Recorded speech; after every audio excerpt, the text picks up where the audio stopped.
Hello， 大家好，我是 Shona。最近发现越来越多的小伙伴会私信我，和我分享他们写手账的心得。从这些私信当中，我也发现了原来有好一部分的小伙伴是习惯用电子软体去记录他们自己的日程规划、自己的待办事项等等。那我希望无论是纸笔控还是电子控的你，都能找到适合管理自己的方法。今天就来跟大家介绍一下我最近接触到的软体 Taskade。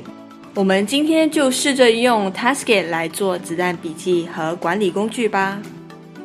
简单介绍一下， Taskade 是一个专案任务的管理工具，尤其非常适合用来写笔记跟待办事项。目前不仅只有网页版，无论是安卓还是 iOS 系统，手机或者是平板都能下载，当然也支援多个平台同步记录。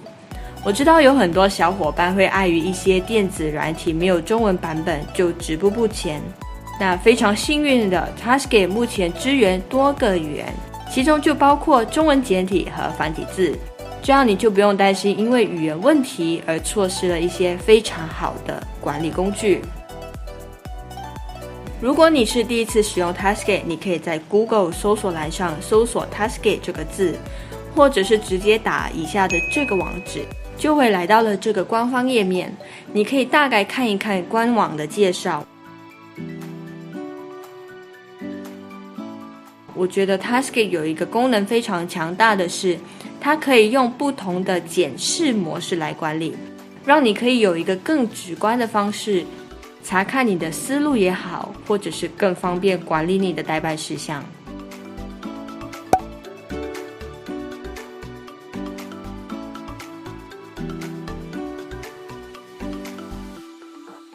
Taskade 的免费功能就非常强大了。如果你一进来不是中文版本，你可以点击右上角的小动物头像，选择更换语言，这样你就能换成你熟悉的语言版本了。当然你也可以点击最左下角的彩色盘按钮，更换 Taskade 的操作界面的背景，替换成有你喜欢的照片风格。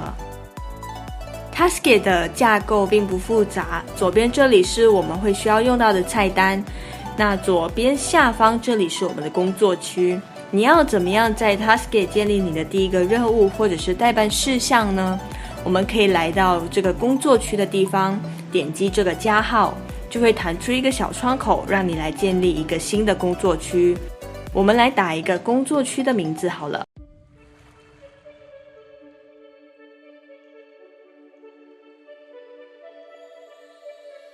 顺便选择一下图片和颜色，让我自己可以更方便去辨识。那我觉得 Taskade 给的颜色都蛮小清新的，大家都可以自己去选一选哦。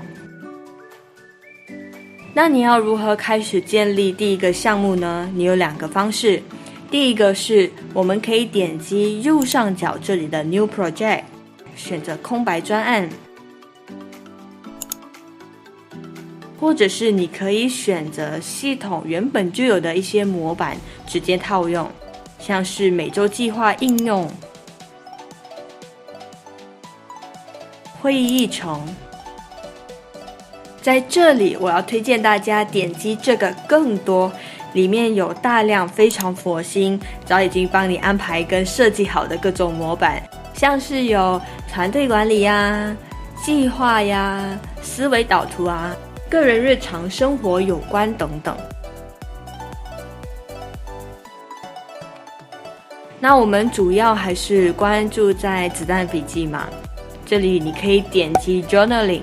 找到适合的主题直接套用，像是我们熟悉的日计划、习惯打卡，真的不要太方便。我们先来做一个年度计划好了。如果你不知道要怎么样去设计你的年度计划，你可以直接套用 Taskade 的这个模板，点击 New Project 就能直接使用了。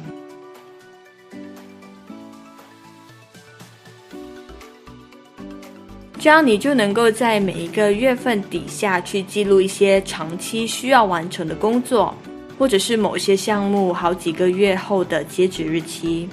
你可以使用一些符号，像是井字键来 hashtag 一些特定的标签，方便你日后可以根据标签找到相应的内容，或者是标记人物，当然这里只有我自己一个人了，所以我只能标记我自己。但如果你想邀请其他朋友或者是同事一同参与这个策划，你可以点击最上方的头像，以电子邮件或者是发送邀请链接的方式邀请其他朋友来参与到这个计划当中。那比如说你想设计一套专属于你自己的子弹笔记，不想套用 Tasket 原本的模板行吗？当然是可以的。我想在我的子弹笔记底下创建每一个月份的子项目。我先是来到了左边工作区这里，点击我子弹笔记旁边的这个加号，创建一个在子弹笔记底下的子工作区，写一下6月份2021。如果你不想套用 Tasket 原本的模板，有自己的想法，你可以选择 New Project 底下的空白专案，直接开始你的设计，又或是点击创建范本开始你的设计。那创建范本有一个好处，就是下次你也想使用这个模板的时候，就可以直接套用，不需要重新设计。那我们可以用这个功能设置一个每周的日计划，这样下周或者是下下周就能不断套用，不需要这么麻烦重复设计。我们这里点击创建范本，开始我们的每周日计划设置。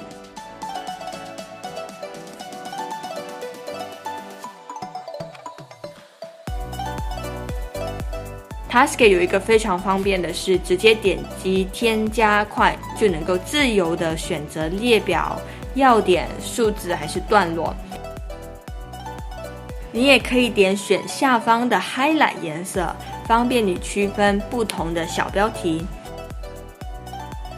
设定了整个框架之后呢，我们就可以回到最外面的工作区这里查看你的范本。当你准备好开始新的计划的时候，点击计划和右边这里的 New Project， 这个时候呢，我们就能看到我们刚刚创建的范本啦。稍微修改一下标题上方的日期，这样1个月的子弹笔记就完成了。那除了待办事项，我也经常在子弹笔记里附加很多这个待办事项的细节等等。这个时候你就可以用 Tab 或者是 Enter 的方式添加更小一些的任务或者是其他的细节。如果你有习惯使用的子弹笔记符号，这里也有好几种款式供我们选择。那你可以点击最左边的这个按钮，或者是下方这里替换你喜欢的款式。你也可以选择上传附件，让整个信息更加完善。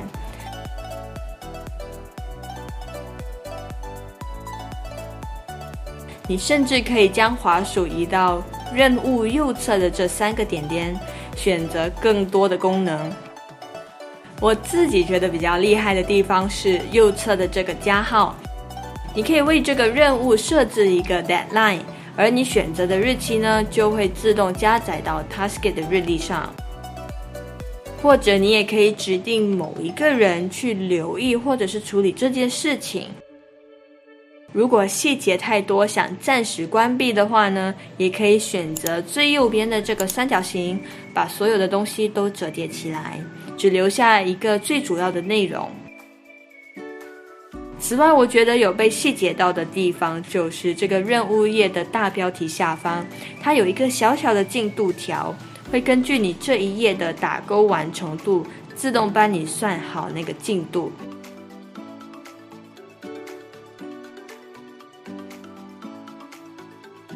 那这个进度条也能在计划的页面看得到，是不是超级方便？所以你发现了吗？你的项目在 Tasket 里将会从大到小分成管理，分别是最外面菜单的工作区，然后到子项目清单、个别项目、任务，到最小的附件，一层一层管理。如果只是用 Tasket 做子弹笔记，当然不能充分发挥它的价值。我试着用 Tasket 做了各种页面，像是我自己本身在经营 YouTube 时，我就会需要到一个 YouTube 频道的内容管理。我会将我的需求分成5个部分，比如说 ideas、文字稿、拍摄、剪辑、发布。我自己是比较喜欢将这一页换成看板模式来检视，因为这样子我就能把每一支影片根据不同的状态拖移到相应的状态下。那你要如何转换成看板模式呢？你可以在你的任务页里点击右上方这里更换。